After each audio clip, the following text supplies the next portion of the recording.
او پښتو پښتونواله د پښتانه وطن مینه دا به داسې چې موږ د ګردو لودلې ده د مور د شیدو سره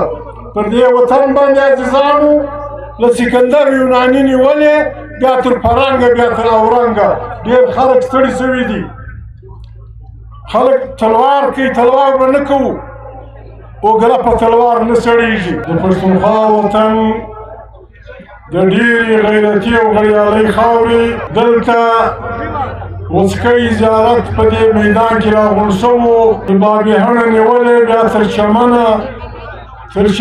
نیولې بیا تر مسخیل تر مراڼي د دې بیا د ګوملې د سره د پښتانه تر سوی پورې عزیزانو د ډېرو درنو ټبرونو درنو سپین ږیرو درنو ځوانانو مشرانو دا ډېره د خوښۍ خبره ده چې نن د اختر په څلورمه ورځ د لوی اختر په څلورمه ورځ ما چې درته یاد کړې سوی نیولې د ګوملې نیولې بیا تر بابېهڼه بیا د بابېهڼه تر چمنه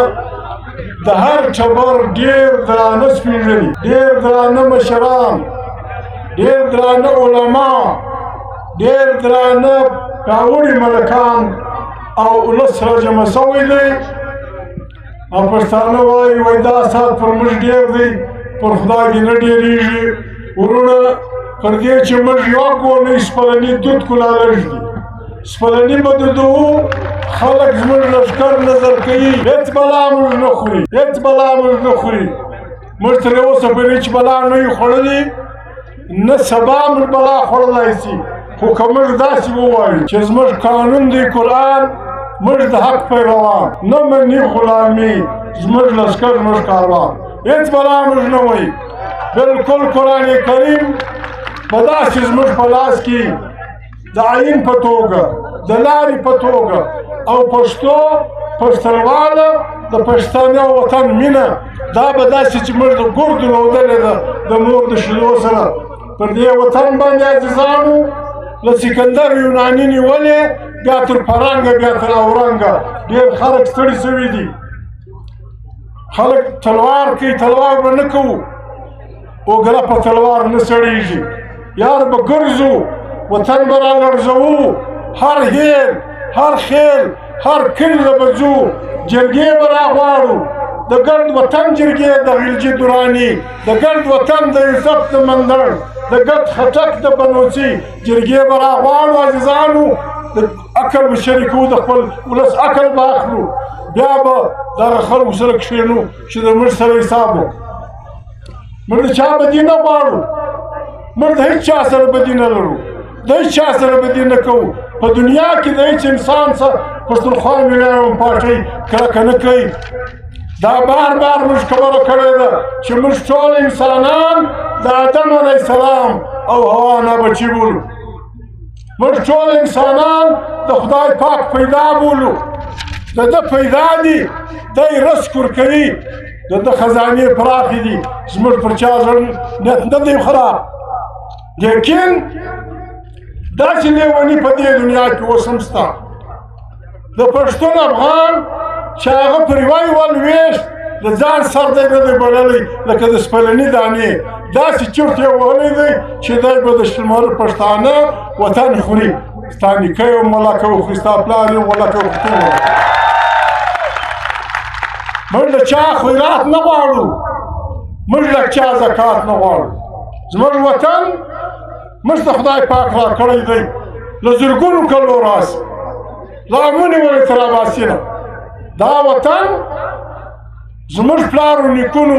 د ډېرو زورورو په مقابله کې د سر په سودا ساتلی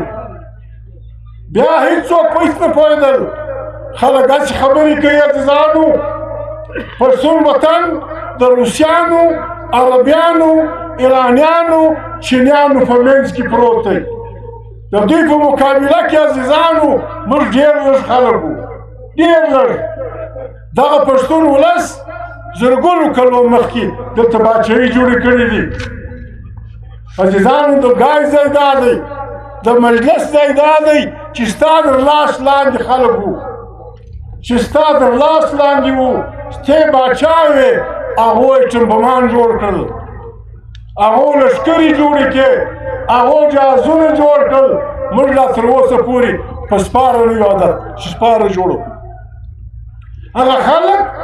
چې د باچۍ په طرز نه پوهېدل، له تا یې زده کوله، نن د هغو نیتونه خراب شوي دي. موږ د چا سره جګړه نه کوو. یوه خبره د دنیا ده، پښتونخوا ویلیام پاټۍ یا هر پښتون به دا د خدای سره وعده کوي، د ځان سره به وعده کوي، د خپل کور بچیانو سره به وعده کوي چې په دنیا کې د ظالم او د مظلوم جګړه وه، زه به د مظلوم ملګری یم، خامخا به یې ملګری یم. که زورور یې فارغ وایي، زه به د مظلوم ملګری یم. دا به زموږ خوی، دا به زموږ عادت وي. په سیمه کې د موږ سره په علاقه کې خلک پراته دي. افغانستان زموږ د پلار او د نیکه ګور دی، ګورستان دی. زموږ پلار او نیکه هلته ښخ دي. نن په دې منځ کې یو لیکه راغلې ده، پاکستان زموږ ملک دی، هغه وطن زموږ د پلار او د نیکه اداره ده. موږ پاکستان ماتول نه غواړو، موږ پاکستان چلول غواړو، لیکن داسې یې نه چلوو چې زه به په خور شمار یم، داسې یې نه چلوو چې زه به د کونډه ښځه شمار یم، چې ستا د مور اختیار حق و زما د مور به وي، چې ستا د پلار کم حق و زما د پلار به وي، چې ستا د لور کم حق و زما د لور به وي، چې ستا د زوی کم حق و زما د زوی به وي، چې ستا د ژبې کم حق و زما د خوارې پښتو به وي، چې ستا د ملا د ماجت کم عزت و زما د ملا د ماجت به هغه عزت وي. دا پاکستان تر قیامته در سره چلو. داسې نشي کېدای چې ستا مور به ډاکټر وي، زما مور به د غوا په غوجل کې څپاړې پر دیواله وي. دا پاکستان والا که در سره ومنم چې نن مې لاروي، زه به سیال یم. پاکستان نه چلېږي، پاکستان نه چلېږي چې دلته یو آیین بحال نشي. نن آیین نشته. آیین عزیزانو، آیین د انسانانو منځ کې یو پښتو وي چې کلی به څنګه چلو، د شپانه به څه تنخوایي، مولوي صاحب کار به څوک کوي، پټ ته به خلک څه ورکوي، کښت به څنګه کوو، کرونده به څنګه وي، جومات به څنګه وي. دې ته د کلي چارې، دې ته آیین وایي. په پاکستان کې یو آیین و، آیین دوی د منځه ویوست. عزیزانو، بله خبره خطرناکه دا ده چې نن موږ راغلي یو زیارت له.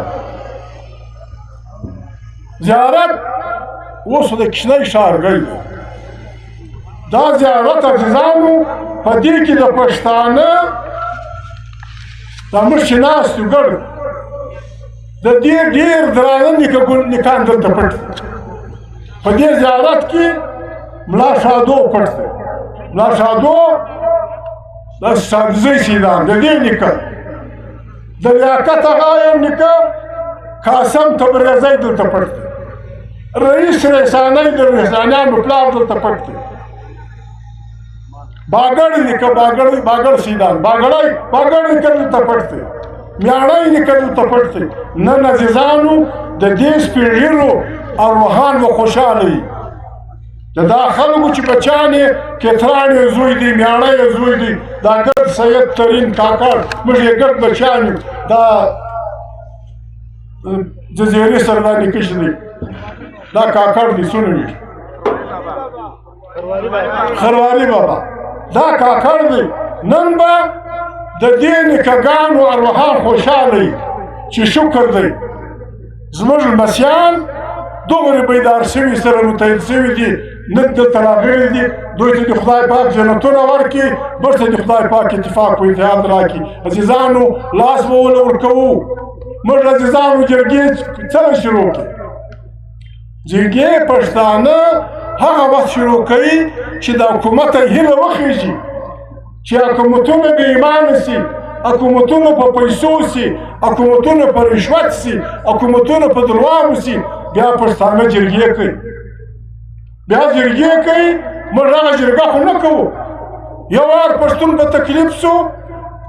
میرویس نیکه سره راټول کړل، شاوخوا وګرځېدی، پښتانه کام عقل و پوه سره شریکه کړه، د ایران باچایي یې ړنګه کړه، په کندهار کې د غلجیو پښتنو باچایي جوړه. بیا پښتون په تکلیف سو، د نادرشاه افشار په شپو کې نادرشاه افشار پر لار چا مړ کړي بیا پښتانه په دغه کې سره کښېنستل کندهار کې اوه ورځې جرګه یې وکړه بیا یې د افغانستان جوړ کړ موږ دا نه کوو چې پاکستان ماتوو بل ځای جوړوو لیکن پښتانه ته وایو چې پښتانه درې کاله عزیزانو موږ خواست وکړئ وګټ پښتانه چې و پښتانه به دره روانه ده خدای ته وګورئ د پښتانه درې جرګې پکار دي یوه د دې پښتانه یوه د دې پښتانه د افغانستان یوه د ګډ پښتانه د جهان د پښتنو